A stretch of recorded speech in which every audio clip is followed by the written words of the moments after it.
بسم اللہ الرحمن الرحیم صلی اللہ علیہ محمد صلی اللہ علیہ وآلہ وسلم۔ السلام علیکم، آپ یوٹیوب چینل دیکھ رہے ہیں اور میں علی احمد بھٹی ہوں۔ آج کے اس ولاگ میں ہم بات کریں گے اسٹیبلشمنٹ، رجیم چینج اور پاکستان۔ تو معزز سامعین، کسی بھی ملک کی سلامتی کی ضامن اور دفاع کی ضامن اس کی ایک مضبوط فوج ہوتی ہے، اور فوج کی تربیت کیسی ہوتی ہے کہ جب ایک عام انسان فوج میں ٹریننگ کرنے کے بعد گھر آتا ہے تو اس کا ہر انڈسپلن کام ڈسپلن میں تبدیل ہو جاتا ہے۔ اٹھنا، بیٹھنا، سونا، جاگنا، کھانا پینا، بات چیت کرنے کا طریقہ سلیقہ، ہر اقدام میں ایک ڈسپلن آ جاتا ہے۔ لیکن اب یہ ایک عام فوجی کی صورتحال ہے، اور جو پھر اس کے اعلیٰ سطح پر ہمارے افسران ہیں ان کی جو تربیت ہوتی ہے، اور پھر ان سے بڑے افسران کی جو تربیت ہوتی ہے، تو وہ تو ایک کمال تربیت، اور اس میں دشمن کو سمجھنے میں، ملکی سلامتی کو مقدم رکھنے میں، ہر چیز میں انہیں ایک کمال ہنر حاصل ہو جاتا ہے۔ اب آتے ہیں کہ یہ سب کچھ ہونے کے باوجود پھر پاکستان میں آئے دن ایک نیا رجیم چینج کیوں لایا جاتا ہے، اور ایک نیا رجیم چینج کیوں آتا ہے، اور ہم ایک کہہ لیں کہ عالمی دنیا کے کرایہ دار، معذرت کے ساتھ اتحادی کا میں لفظ استعمال نہیں کروں گا، کیونکہ کوئی بھی اتحادی آپ کا جو کہہ لیں کہ آپ کا جس کے ساتھ اتحاد ہوگا وہ آپ کے ملک کو نقصان نہیں پہنچائے گا، بلکہ آپ کے ملک کا تحفظ کروں گا۔ اس لیے معذرت کے ساتھ مجھے یہ الفاظ استعمال کرنا پڑ رہے ہیں کہ ہم عالمی دنیا کے کرایہ دار بن کر بیٹھ جاتے ہیں۔ اور یہ فیکٹر کیوں ہے کہ فرد واحد کیا اتنا ہی مضبوط ہو جاتا ہے، اور اتنا ہی مضبوط ہو جاتا ہے کہ وہ اس کی گرفت اتنی مضبوط ہے کہ پھر کہہ لیں کہ یہ ایک ادارہ تو نہ ہوا کہ جو صرف فرد واحد کے فیصلوں سے چلے، کہ امریکہ نے ہمارے ملک کو جتنا نقصان پہنچایا ہے، کوئی پاکستانی کی اس میں دو رائے نہیں ہے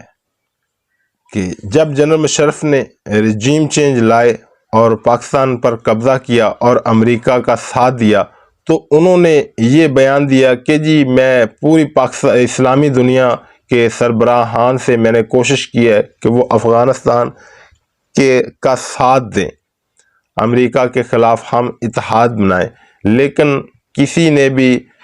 ہمارے ساتھ کھڑا ہونے کی حامی نہیں بھری، بلکہ مجھے ہر ایک نے جواب دیا ہے، اور یوں انہوں نے نعرہ لگایا کہ سب سے پہلے پاکستان، اور ایک فون کال پر ڈھیر ہونے کے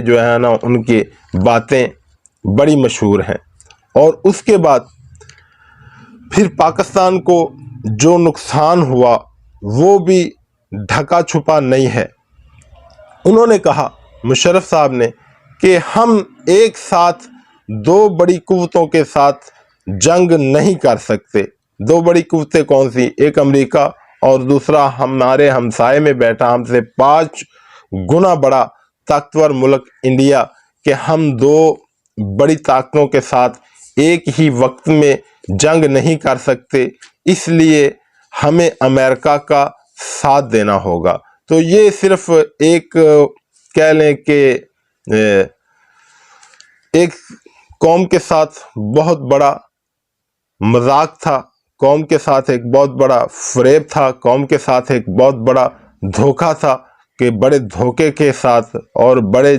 کہہ لیں کہ گھنونے طریقے کے ساتھ قوم کو اس شیشے میں اتارا گیا کہ انڈیا اور امریکہ، اگر ہم امریکہ کا ساتھ نہیں دیں گے افغانستان میں، تو انڈیا اور امریکہ ہم پر جنگ مسلط کر دیں گے۔ یہ قطعاً اور کسی صورت بھی نہ ہوتا۔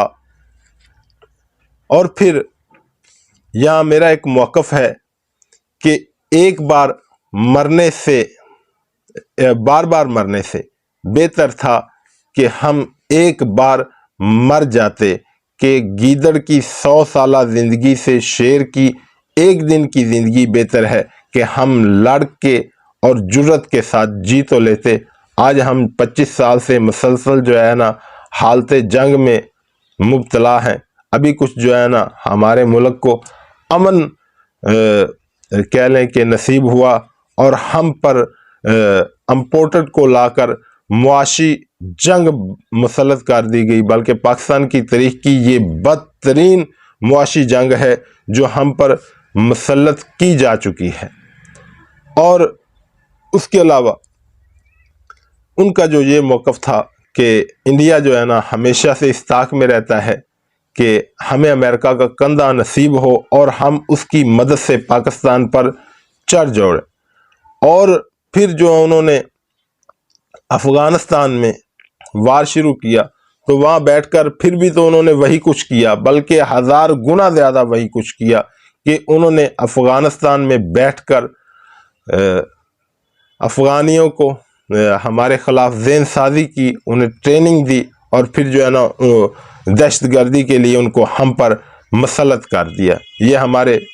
انڈیا اور دیگر جو ان کے اتحادی دشمن ممالک تھے۔ میں اس لیے کہہ رہا ہوں کہ ایک بار بار بار مرنے سے بہتر تھا کہ ہم ایک بار مر جاتے، لیکن یاد رہیں کہ ہم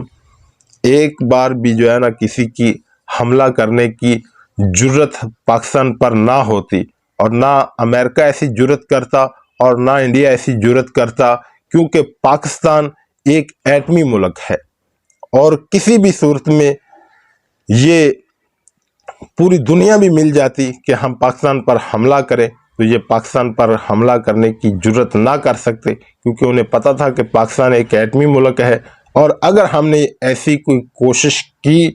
تو پھر پوری دنیا میں ایک ایٹمی جنگ چھڑ جائے گی۔ اس لیے میں مشرف صاحب کے جو اس وقت انہوں نے رجیم چینج لانے کے بعد یہ امریکہ کی جنگ میں شامل ہونے کے لیے بہانے اور جواز گھڑے، ان کو مسترد کرتا ہوں اپنے دلائل کے ساتھ۔ اور اس کے بعد پھر امریکہ نے ہمارے منہ پر ایک تاریخی تھپڑ مارا، لیکن یہ تاریخی تھپڑ ہمارے منہ پر نہیں بلکہ اس اشرافیہ کے منہ پر ہے، ان سیاستدانوں کے منہ پر ہے، اور ان طاقتوروں کے منہ پر ہے کہ جنہوں نے یہ مال لیا اور ہضم کیا اور دنیا میں اپنی جائیدادیں بنائے۔ وہ تاریخی تھپڑ انہوں نے کیا مارا کہ پاکستان جو ہے پیسوں کے لیے اپنی ماں بھی بیچ دیتے ہیں، اور ہم نے 35 ارب ڈالر پاکستان کو دیا ہے، لیکن انہوں نے ہمارے ساتھ وفا نہیں کی۔ اب اور کتنی وفا کرتے کہ 1 لاکھ شہادتیں اس 35 ارب ڈالر کی عوض ہمارے جو ہے نا کرتا دھرتاؤں نے پاکستانیوں کی دلوا دی۔ نبی کریم صلی اللہ علیہ وآلہ وسلم کا فرمان ہے کہ مومن کی جو حرمت ہے وہ کعبے سے بھی زیادہ ہے، اور ایک قتل ناحق پوری انسانیت کا قتل ہے۔ تو ان کے جو ذمہ داران ہیں وہ چلو دنیا میں تو بچ جائیں گے، لیکن کل اللہ کو کیا جواب دیں گے؟ مرنا نہیں، قبر میں نہیں جانا۔ جو ملک کے ساتھ آپ کر رہے ہیں، اور ابھی تک بھی آپ کو نہ عبرت حاصل ہوئی ہے اور نہ آپ کو شرم آتی ہے۔ آپ پھر جب ملک ٹریک پر چڑھنے لگتا ہے تو پھر ایک نئی سازش اور ایک نئی مداخلت کے ساتھ ملک کے ساتھ پھر اثر نو سے وہی کھلواڑ شروع ہو جاتا ہے۔ اور اس کے علاوہ جو پاکستان کا نقصان ہوا،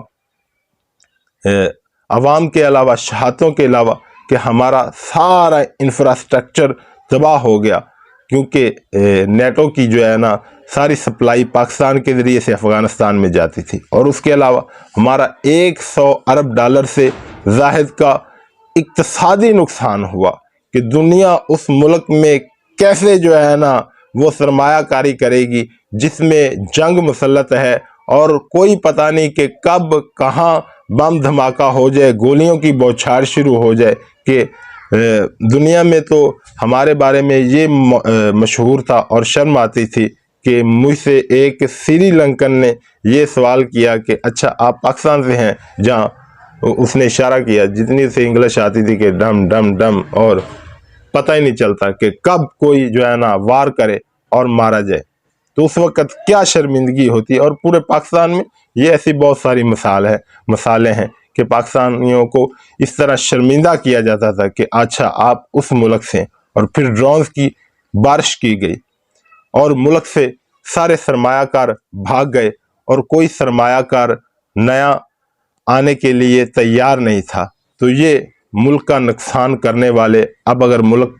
دوبارہ ٹریک پر چڑھا ہے تو پھر انہوں نے ہم پر ایک نیا جو ہے نا